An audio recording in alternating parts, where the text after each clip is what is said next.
Yes, it's another edition of Politics and Power, coming to you live on Kwara State Television Authority, Akpata Yakuba, Ilorin, Kwara State. I'm your host, Biola Aziz. Our topic this evening is national security and challenge. Let's say challenges before the new defense minister. And I have with me on the program this evening a security expert par excellence. Not just an ordinary security expert. He was Assistant Inspector General of Police, AIG, by the name Adisa Baba Bolanta. Let me give you a rundown of his background a bit. AIG Baba Adisa Bolanta was born on July 4, 1956. He attended Ansar Islam Secondary School in Ilorin, Ahmadu Bello University Zaria, where he bagged BA Hall's Geography. He enlisted into the Nigeria Police Force as Cadet ASP 1 on December 1, 1981. A significant date. His very first posting was in Ekpoma Police Station in 1982. Then Anambra Police Command between 1983 and 1989. Baba Adisa Bolanta was posted to Police Oji River 1989 and between 1989 and 1992. He was in Lagos State between 1992 and 2001. Where he served as DPO Aguda 1, Ilupeju 2, and Ikeja. He was area commander Mushin. Then he was promoted ACP 1998 and promoted to Commissioner of Police 2008. Our guest attended National War College Abuja 2006 2007. He served as police commissioner in Oyo, Sokoto, Kebbi, and Imo State. He was promoted to AIG in 2012 and posted as Commandant Police Academy Wudi, Kano in 2013. 2015, he was posted to Calabar, Cross River State as AIG Zone 6. Interestingly, he retired in June 2016. Welcome to the program, AIG. Thank you very much. Good evening, sir. Good evening. It's a pleasure. Thank you very much. And I want to start this program this way. As a security expert, retired AIG, how will you assess the current security situation in the country? Well, thank you very much. And I want to say thank you too for having me here this evening. Well, we know the security situation is very precarious. It gives cause for concern. But I know with the new development, with the new hand we have in the Defense Ministry and some of the policy adopted by the federal government, especially as regards the police, we may have a better chance. Thank you. Thank you very much. So to say, I want you to assess the current security architecture which the new Minister of Defense will be inheriting. Well, what we have on the ground now is a rigid arrangement with predominance of the military. And you know, the security issues we are having is not just that require only military solution. Most of them are acts of criminalities that need an agency that is trained in that respect to take charge of. So what I expect now is that there will be improved collaboration among the various security agencies and the military. And that will not just be among the agencies too. There should be that synergy among the various ministries. You have the defense minister, you have the Ministry of Police Affairs, you have the Ministry of Interior, you have the Ministry of Justice, you have Ministry of Information, that is National Orientation Agencies. There should be increased collaboration. You see, the Ministry of Interior, they have the Immigration Services. The Ministry of Finance, they have the Customs, and they have the EFCC. All these things has to have a bite in what we are doing to secure our country. It's not something that one agency or two agencies can do alone. No, no, no, no, no. It has to be a collective fight. And if that fight is to be successful, there must be that strong synergy and collaboration among the various agencies and their commanding ministries. If I get you right, are you saying these collaborations, the synergy, is not there right now? It's there, okay, but it is not what is expected. What is not one that can lead us to greater success in our fight against banditry and other form of criminalities. When I tried to ask you on the assessment of security situation in the country, I want you to go into this issue of banditry. What am I going to the issue of banditry? Are these enemies of the country coming from outside, or are they the people we have among ourselves? Look, you know, I said something now that it's not going just to be an agency collaboration, the ministry itself. You see, most of these people that are worrying us here, you call bandits, some of them are not, they are not Nigerians. Okay. Some of them are foreigners from our neighbors. Okay. And there's an agency that is responsible for the movement, movement of people in and out of the country. Immigration. There is an agency that is responsible for regulating the flow of goods and commodities into the country. So all these things we have to take into account. The people, some of them are local, they are our people. Some of them are foreigners that are taking advantage of our porous borders to come and then they discover that this place, because of what is happening globally, that is global warming, and you have decrease in rainfall in that place. The water part is the southern part, which is our country now. So they are moving in here, and they are moving in unchecked. Unchecked. That is why we have this influx. And when you have influx, you are bound to have people that will come with contraband. Contraband in this sense are arms, ammunition, and don't forget that our immediate neighbors, Niger, Chad, Burkina Faso, and up north, Libya, they are in turmoil. Even though Libya has been able to overcome their problem, but the government is still, there is no single government in Libya. You have two governments, one in the east, one in the west. So all those things, all those factors, we have to factor them in when we are looking at our own security problems. Before we go too far, I want us to clear this. You know, the lack of water for the animals up north. Like in Nigeria, we have a wetland suitable for feeding of animals. Should feeding of animals become so terrific, so horrendous, so criminal in the sense of kidnapping? I don't know.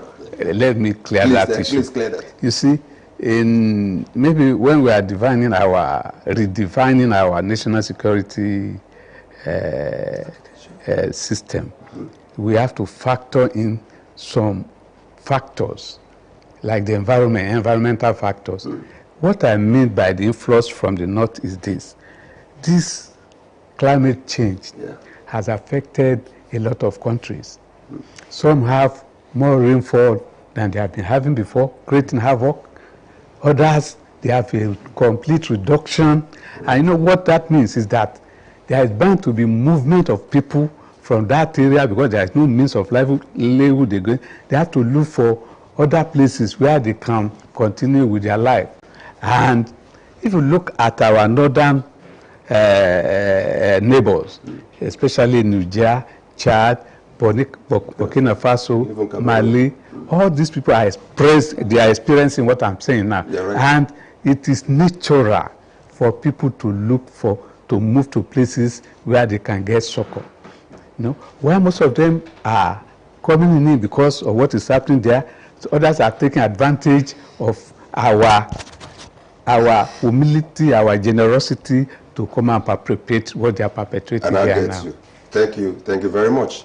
Sir, what should Nigerians expect from the new defense minister in terms of a vision and priorities for national security? What should Nigerians expect from the new minister as he takes office? Well, what we should be expecting for him is a strong leadership. You know, our problem is multidimensional, and it has been persistent. It has been on the ground for a long time. It's not that the thing started yesterday or it started this morning. It has been there for long. It has been persistent, and it is not just one problem we have. It is multidimensional. So what should we be expecting from our new minister is to hint his leadership on 3 pillars. That is, 1, to ensure better coordination among the military, the police, the DSS, and all other security forces, agencies that I've mentioned. And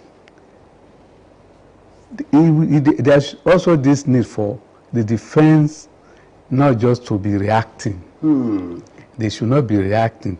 They should be proactive. Okay. We should have a system of checking what is happening in other places. Can that one happen here too?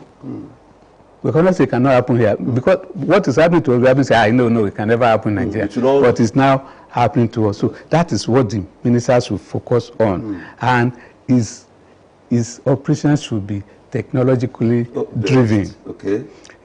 Not just sending men, sending troops. They should be technologically driven. You know, you have the issue of integrated communication system.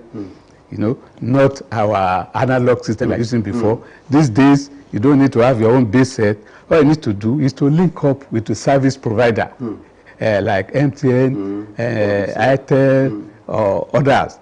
You know, you have that integrated. That is what we should be looking at. Yes, it cannot be disrupted, unlike the analog one. It cannot be disrupted. And then an enhanced intelligence gathering. That one too should be technologically driven. All these things, we may not be able to do it on our own. We need those who have been. We need the support and assistance of those who have been doing it, who have done it successfully and has helped them. So that is the focus I think the minister should focus on. Those are the areas I think he should focus on. I'm not a military man, but I know those are core areas. Is that all? It's okay. Thank you very much. Now, to the next question, sir. What, in your view, are the top 3 security threats? 3 security threats confronting Nigeria today? Well, I did mention that our security challenges are multidimensional and they have persisted, they have remained. The major ones are the insurgency. That is Boko Haram and ISWAP attacks and asymmetric warfare in the northeast. Then you have in the northwest and part of north central, you have issue of banditry and rural terrorism. You know what I mean by rural terrorism? People going to the hinterland, disrupting their way of life, killing and maiming people and cutting away their properties. Then you also have the issue of increasing spate of kidnapping. It has now become a business, you know, that has engulfed the whole country. And the urban areas are not safe. That's true. Some urban areas are not safe. Rural areas are not safe. The highways are not safe. That's true. And coupled with that, in the southeast, you have the issue of this Eastern Security Network that has compounded the already issue of kidnapping in that place. So it has become a much more violent kidnapping thing. Apart from kidnapping, they also attack security operatives and the military. Those are the three major areas. I want to agree threats. with you. And if I may know, is Nigeria's current military capacity, like manpower, equipment, and intelligence, are they adequate to address today's security challenges? Are they adequate? Well, I would say they are adequate, but there is that dear need for improvement in manpower, in equipment, in training, and intelligence network. You see, it is not just manpower that is important when you are talking about security and military operations. That's a big one. You see, it is not just the manpower. What you have, the equipment you have is very, very important. I want you to digress back to the 80s. In the 80s, especially the early 80s, during the Shagari regime, Shagari, looking at our neighbors and looking at our requirements, he decided that he has to upgrade the equipment of the military, the police, and other security agencies. And by the time the man had finished, the Nigerian military was not only the best in the sub-region, that is West Africa sub-region, no country in Central Africa, apart from Angola, can match our military capability. Even Angola, they have the equipment, but are they properly trained to man those equipment? But our own, we have the equipment, we have well-trained manpower, and that was why we were able to intervene decisively in Liberia and Sierra Leone in the 90s. So that is the importance of those equipment. And intelligence too, there is a need to improve on it. And improving on intelligence, especially when we are talking about internal security issues, there must be that strong synergy between the military, the police, the DSS, NIA, all those intelligence gathering agencies. There must be that strong synergy between all of them. And the involvement of the locals too. There is a need for the local to also be involved. That is local intelligence gathering. If you look at the war in Ukraine, the Ukrainians, they are no match to the Russian military. The Russian military might can quash that country in less than 2 weeks. But what we discover is that the first year before the war, the citizens were amply briefed on what to do. So when the attack came, it was the people themselves that are calling. They know where to call.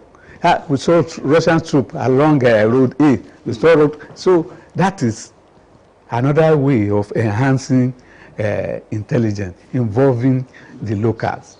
That is grassroots intelligence gathering. In that wise, involving the local, as what kind of your suggestion now? Are you supporting the traditional rulers getting more constitutional role in national security? There is a need for that. Thank you. There is a need for that. Because if you look at it, who are the grassroots, the closest institution to the grassroots? It is the traditional rulers now. Like if I have problem in my place now, the next place I go is to go to the palace and say, this is what I have. This is my problem. Or if there's a dispute between me and another person over a land matter, we first of all go to that place before we start thinking about going to court. So there's a need for that institution to be recognized in our constitution and given a role, given a task, and sanctioned too. If any of them fail, this should be sanctioned. Thank you very much. Sir, the Northeast insurgency, or let us say banditry, has persisted for over a decade. What should be done differently under the new leadership? Well, the insurgency in that place, in the Northeast, it has international dimension. It is not just a war between Nigeria and the local Northeast, and that is local Boko Haram. There is that international connection there. You have these people, ISWAP, that is, you have these people from Somalia, what they call them. All of them are linked. So we should be thinking beyond what we are doing now. We should be thinking beyond that. That is the field operation, confronting these people and pushing them out of our territory. There should be other areas where we should focus. The defense minister can get the support and cooperation of Minister of Finance. But these people cannot operate without money. They cannot operate without money. And the money they are getting is not just from Nigeria alone. It has international dimension. So we should be able to track the flow of funds to them, and then we should not find a way of cutting it off. The supply. It's just like a country too. If a country is at war, and the source of income to that country is cut off, the ability to wage war will be greatly reduced. The same thing with these insurgents too. If we are able to cut off their source of funding, eliminate that source of funding, the whole thing will die down gradually. Thank you. Thank you very much. We'll be going on a short break right now. We'll be back. Baba Adisabalanta, retired AIG, is still with us. Please join us.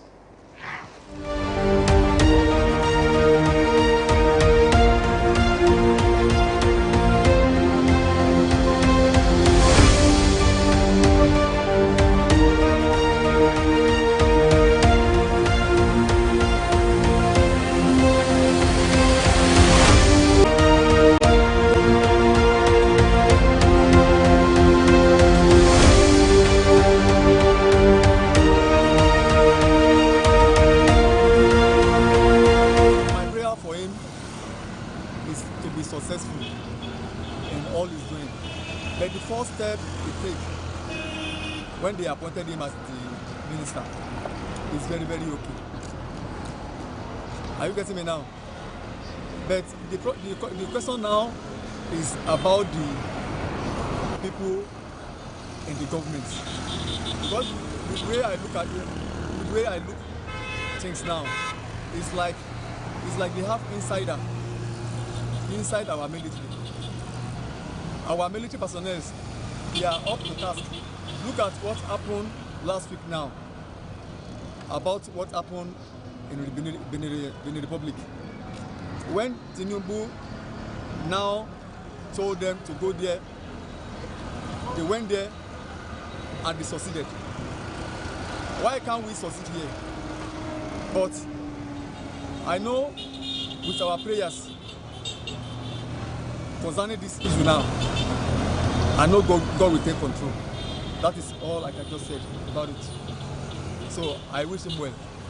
Sir, can you please mention 3 security threats you know that facing Nigeria now? First, that I know is this insurgency of a chain. That is 1. 2, all this Boko Haram stuff. Are you getting me? That is the second. I think is one of the major challenges that we have. And I know if government can give order, they can succeed. We know things are now. In the state level, I think we need state policing. That is one of the things that I know that can help us. Because all these military personnel, they cannot know more than we that in the town. I just wish if they can implement that state policing. it will help.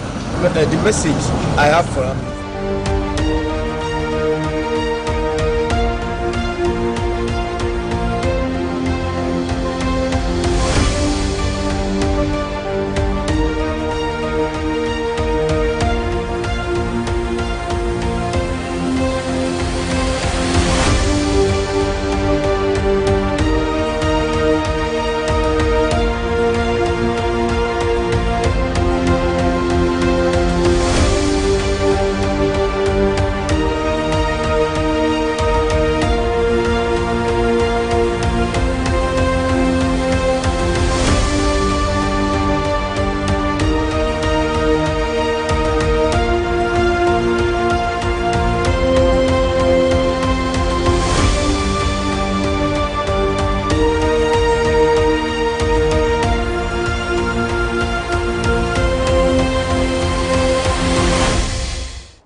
Yeah, you're welcome back to the program, Politics and Power on Quora TV, Ilorin. We are having AIG, Babadi Sabolanta, as our guest today on the topic, National Security and Challenges before the new Defense Minister. I want to know, sir, why has insecurity persisted in the Northwest? We've talked about Northeast. Why has insecurity persisted in the Northwest of the country too, over a decade now? You know, there's one thing. When you are talking about threats, you know, like I said, our problems are multidimensional. Complex threats require diverse strategies. If you discover that it is not a situation where you say, okay, what I'm doing in the Northeast will work in the Northwest. No. Issue of counterterrorism, banditry, communal violence, and criminal act of criminality, they have their own distinct approaches on how to deal with them. So, and everything is not a military solution. Like I said before, the military training is different from that of police training, and it's different from immigration training. So, since what we have in that place is basically act of criminality that has gone haywire. It is not more than that. Act of criminality that was left unchecked over a period of time. That is why it is becoming so difficult to curtail. But then, we should not overburden the military. And you know, let me say one thing. Military intervention, internal security management is in two folds. You have what we call MACA, that is military assistant to civil authority. That is assisting the government when there is large-scale destruction caused by natural disaster, maybe like flood, fire disaster, earthquake, like tsunami that happened, or like a tsunami. You know why the military will come in? Because they have specialized equipment to do that. They have the aircraft, they have the rotor aircraft, the Navy, they have the ships, they have helicopters too, the Army, they have their construction equipment, they have their engineers, they can do emergency bridges. So those are the time, one of the occasions where they come in to assist the civil authority. The second one is called MACP, Military Assistance to Civil Power. What does that mean? When there is a riot of magnitude that one cannot explain, and has gone beyond the scope of the police to curtail, like insurrection, like this insurgency that is happening, the military will come in to aid the government.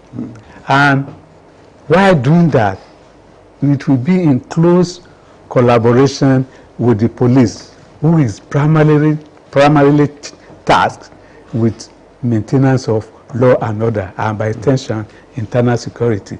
And it is not a permanent feature It's a temporary one and under the control of the civil authority. So what is happening in the Northwest is basically act of criminality that has been allowed to fester over a long period of time. What the military need to do is not a military solution, intelligence gathering. These people, even some of them may be Nigerians, but they have carried their act of criminality to a level that cannot be condoned. So it is destruction, and that is why military intervention is always decisive, swift. And once they finish, you won't see them again. Who will be there? Is the police. So if we want the crisis in that Northwest to die down, we have to not only involving the military, but there must be strong collaboration that will involve the military, the state government, the respective state government, the police, the judiciary. You know, since this thing started more than a decade ago, I have not heard in a state that so number of bandits have been charged to court, and this is they have been sentenced to life imprisonment or 10 years imprisonment. Nobody has ever. Have you ever had that? No. And because there is no consequence. Where there is no consequence, you should expect that whatever they are doing that require consequence will continue to be done without anybody checking them.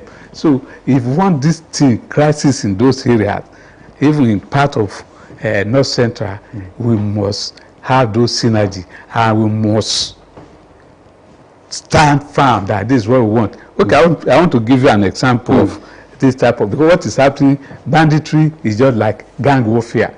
Everybody has carved a region. This is my area of jurisdiction, your own area of jurisdiction. There's a country they call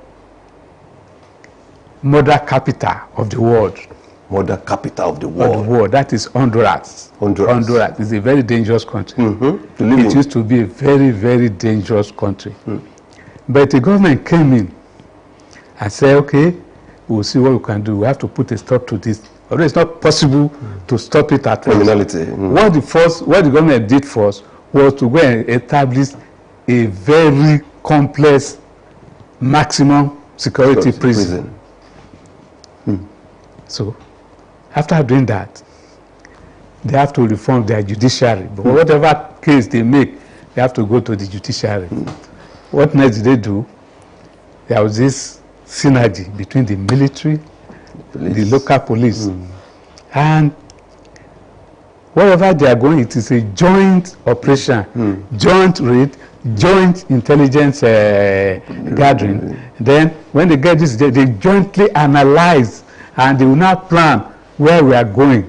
It's not that one agency will just go, the military will go, or the police will go, or any other agency. No. It has to be a collective action. And I want to tell you, they've not been able to curtail or eliminate that in that country, but at least it has reduced to some degree. And the international community, they are applauding the government. In fact, the president of US, I think they conducted the election some time ago. The president was saying that if so person did not win, they are going to cut off aid to that country. But that was the person that introduced that measure. So it's the same thing here. There must be consequence. There is no consequence in Nigeria. You can do anything and go free. People can continue to kill, maim, nothing will happen. If when they are arrested, thank you very much. You will not hear anything again. So that is the thing. So there is a need for that comprehensive change in the modus of operandi that is operating in that Northwest. It should be a collective fight. Not only the military, the police, the state government must be there. Then the judiciary, their own judiciary, must be there and must be up and doing, so that people arrested will face the law, will face the consequences. Yes. Talking about Honduras, with the experiment and the measures taken so far, talking about synergy and collaboration among security agencies, accusation fingers are being pointed at police officers, serving as stumbling block to in the fight against corruption. How do you defend that? How can they come in with the tag corruption on police? Well, I don't know how to put it. When you are talking that police is against a fight against corruption, I don't think that is true. Okay. I want to tell you, police, the Nigerian Police Force is the only agency that has an in-house system to deal with their personnel. And you know one thing in the police, once you are in trouble, police will make sure you are immersed in that trouble. If you are a junior officer, there is a system that will try you like a formal court. And when you are found guilty, prescribe punishment as prescribed by the police order. So then we have a way of checking our personnel too. You know, you have what we call escort. In those days, you know, everything has collapsed in Nigeria, and that's why things are not working well. In those days, when I joined the force, I joined the force, like I said, by 83, 84, I was already a full-fledged officer and ASP 2 stars. We have a unit in the force headquarters. That time, the headquarters was in Lagos. They call it IG Squad. Once there is that issue of corruption in the command, that squad will be sent out by the IG. And the escort is with a firm instruction. You don't go to any CP, you don't go to any DPO, just go to where this alleged infringement is being done. And they will go there straight, arrest the officer, no matter the rank. That person will be arrested once they found out that that allegation is true. They have a system. If you say the man is demanding money, they'll come with money, give it to you. Already, that money is already marked. Not only marked, it's already tainted. Once you touch it, once you touch it, if the money is no more with you, once they see your hand, they know that you have taken the money. So that is it. But those things are not there. When those people are coming, they don't need to go to anybody to beg for money, to go and sleep in a hotel, to go and feed themselves. No. They have enough money. They have enough money to feed. They have enough money for their accommodation. And they have enough money to fuel their vehicle. They are not begging anybody. But those things are not there again. So what do we do? So if we want, it is not true that police is standing against fight against corruption. No, it's not possible. Thank you. And they don't have the capacity to do that. Okay, I like that. Thank you very much. The viewers at home, you have heard from the retired AIG. Now, talking about these views among some Nigerians that foreign collaborations, foreign countries, foreign agencies are behind insurgency in Nigeria. Do you subscribe to that? Of course. You cannot rule it out. You can't rule it out. I've said it before now, that our neighbors, when you look at the sub-region, look at Central Africa, the most prosperous nation is this country. To God be the glory. Yes. But the most prosperous, even the whole of Africa, the most prosperous nation is Nigeria. So there must be, you can't rule out that envy. Envy. And not only that, you know, Nigeria is a country that if you go to the north, across the boundary, you still have the same tribal group as you have in Nigeria, in that country. If you go to the west, Republic of Benin, the same thing, you see Yoruba in Republic of Benin, you see Yoruba in Nigeria. The same thing if you go to the east, Calabar area, the other side, you have the same. So all those influence are there. And another thing, we are a threat to some of those developed countries. Which, I mean, how, please? Okay.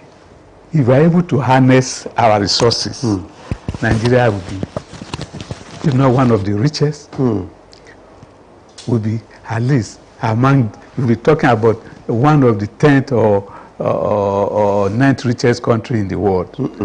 And remember too, in 1990, when President Babangida deployed our troops to Liberia, the deployment, the action of our troops will mimic what the Americans could do, what the British could do, what the French could do. Even when those people are afraid to commit their troops, we landed troops by sea, by air, which they believe is beyond the capability of an average African nation. So, are we not a threat? We are a threat. I agree with you. Yes. So all they want is how to destabilize us. So you cannot rule out that. And remember too, when this insurgency in the Northeast started, we were about 3 years into that insurgency, Nigeria was frantically fighting to get weapons. That's true. To fight this insurgency. That's very true. I remember. And we are going to the West, cap in hand, begging them. With our money. Even when we have the money, did they give us? Did they say to us? They did not say to us until when late President Buhari came into power, when the thing has already escalated and we're already en masse in that trouble. So why are we saying it is not possible? It is possible and it is correct. Thank you very much. We will go on another short break right now. We still have retired AIG Baba Adisa Bolanta with us. Please join us.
For this Nigeria, if you look, if somebody want to spoil your war, you understand now, you know, get it with them.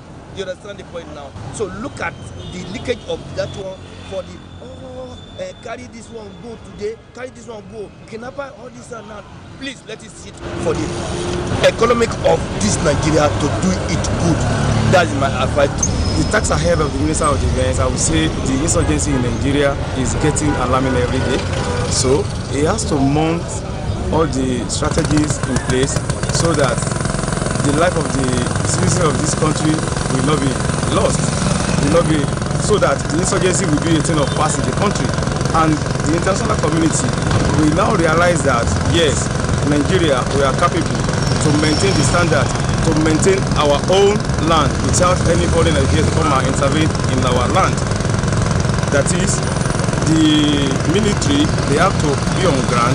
They have to make sure that they are doing their job very well, because the life and property of this country is in the hands of the security men. And then the security men in this country, the military are the number one security personnel that we have in this country. In your own view, what are the security threats, 3 security threats that befall Nigeria now? The bandit is the number one, the bandit. And then number 2, I would say the bandit is number 1. Then the technology aspect of it, I would say, is number 2. Because if the technology is being intact without losing, the information will not be able to get to the people that will be a kind of intruder to this country. They have to tighten up our internet. our technology is supposed to be on ground so that everything will be covered up. And then I would say the communication in this country, the use of communication, they have to maintain the standard so that the information that is going out will be monitored, so that this life, the life of the country, of the citizens in this country will not be at loss. Because we are losing every day. We are losing the younger ones. We are losing the youth, and the youth, they are the leader of this country. So that we have to maintain the standard so that this country will be #1 country in Africa. We have to maintain the name that is Nigeria is the giant of the Africa. It's not that, because killing is not something that should be something to be there in everything. So I believe it should work better than the other ministers of defense that we get. So keep security tight, better than before. Can you name 3 security challenges that Nigeria is facing right now? Obviously, it's the bandits killing and kidnapping. It's kind of too much. And with the stories I'm hearing, whether Christians or Muslims or the killing of everyone, so I feel like we are all Nigerians, and the killing that is the top notch, and the kidnapping, the bandits, I can't even travel in peace, things like that. So all the way from Accra to Kwara is not something that I can just travel. So I believe that the top crime and discomfort now will not.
Still politics and power on Quora TV, Akpata Yakuba, Ilorin.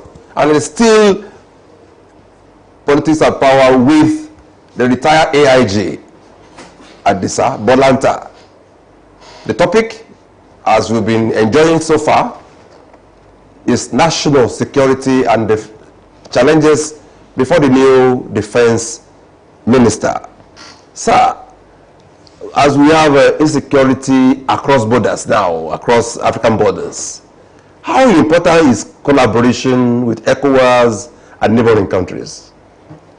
It is very, very important that there must be good working relationship between all our neighbors. Not only our neighbors, all the countries within our sub-region. That is West African sub-region.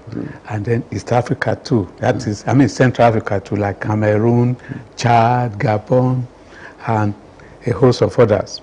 It is very, very important. That is regional cooperation. Already in West Africa, we have what we have ECOWAS. And then we have the military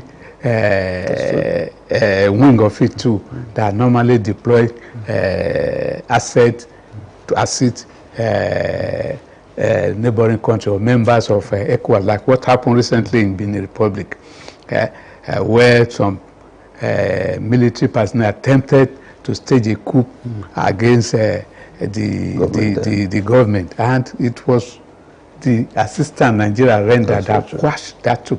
And that brings to focus the need for Nigeria to further enhance our military capability. Okay.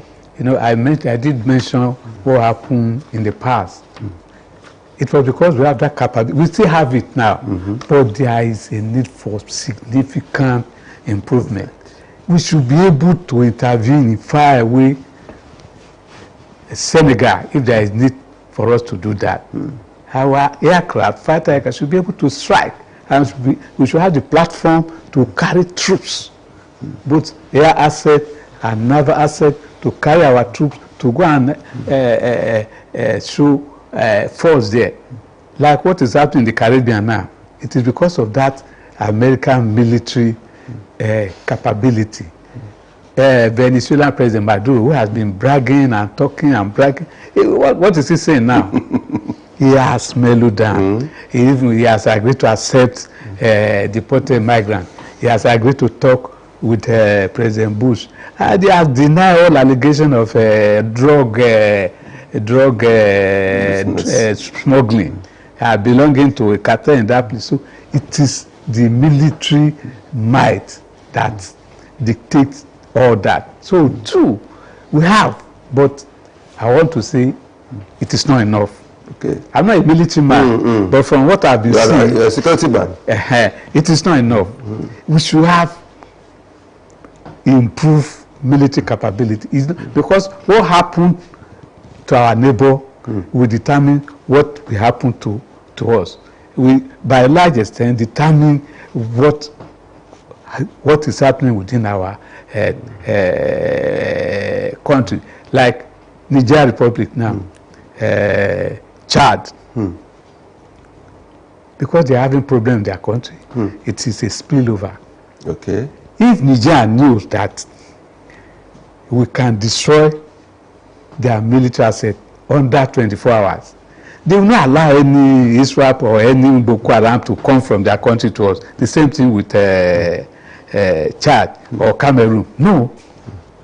I remember in the 80s too, I was a copper when the Cameroonian soldier killed, the Cameroonian gendarme killed one of our soldiers, a young kid from Defense Academy.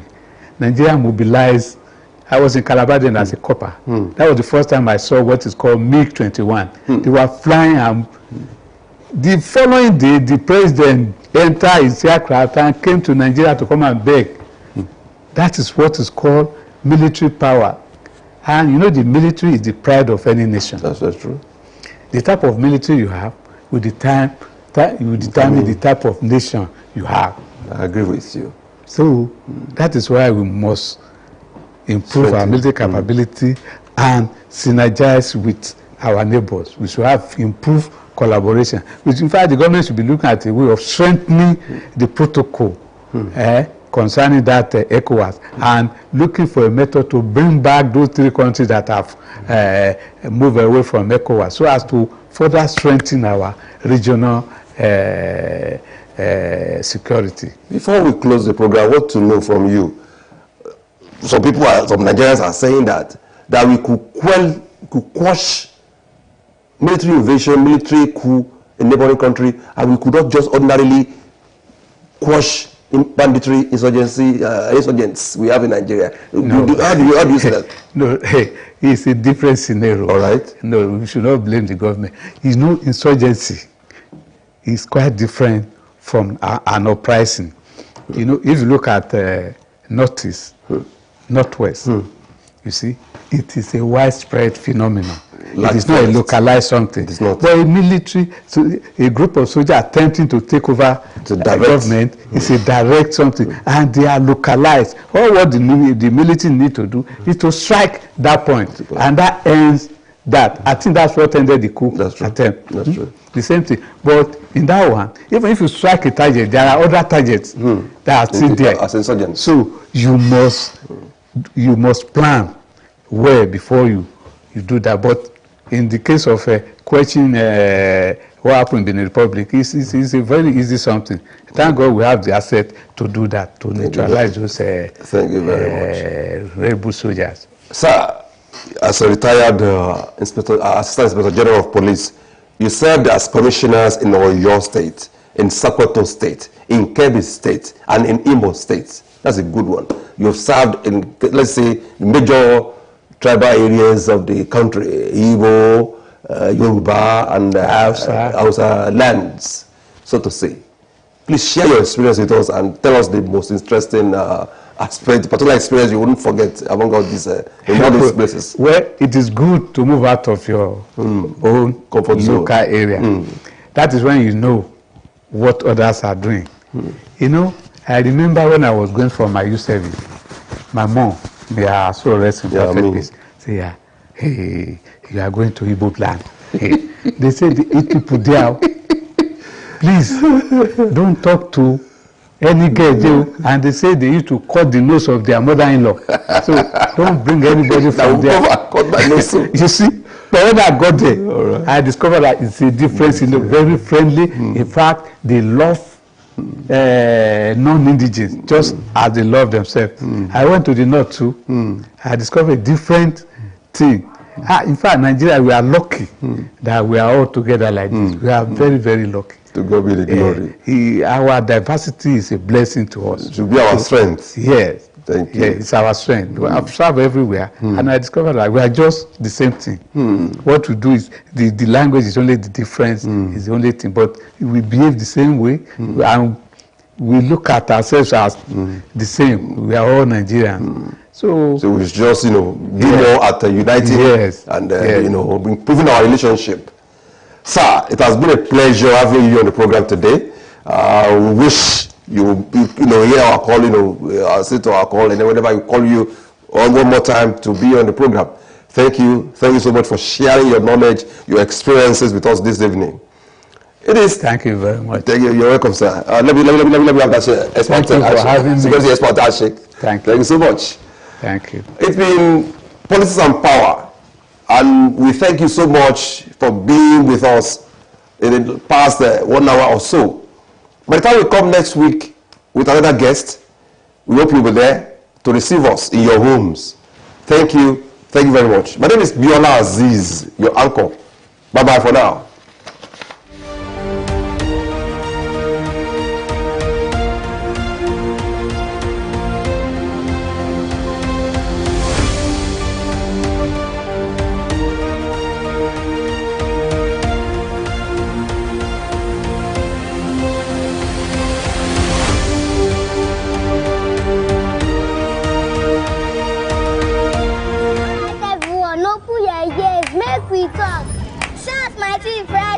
But you know, I beg no be so. Ever had a Colgate, the #1 oral care brand in the world? For zero cavities and long-lasting fresh breath. Mom, it's your time to brush. Mama and Papa buy up, use up, and shine your smile. No more cover mouth. Because with Colgate, that's what do ya got with your smile.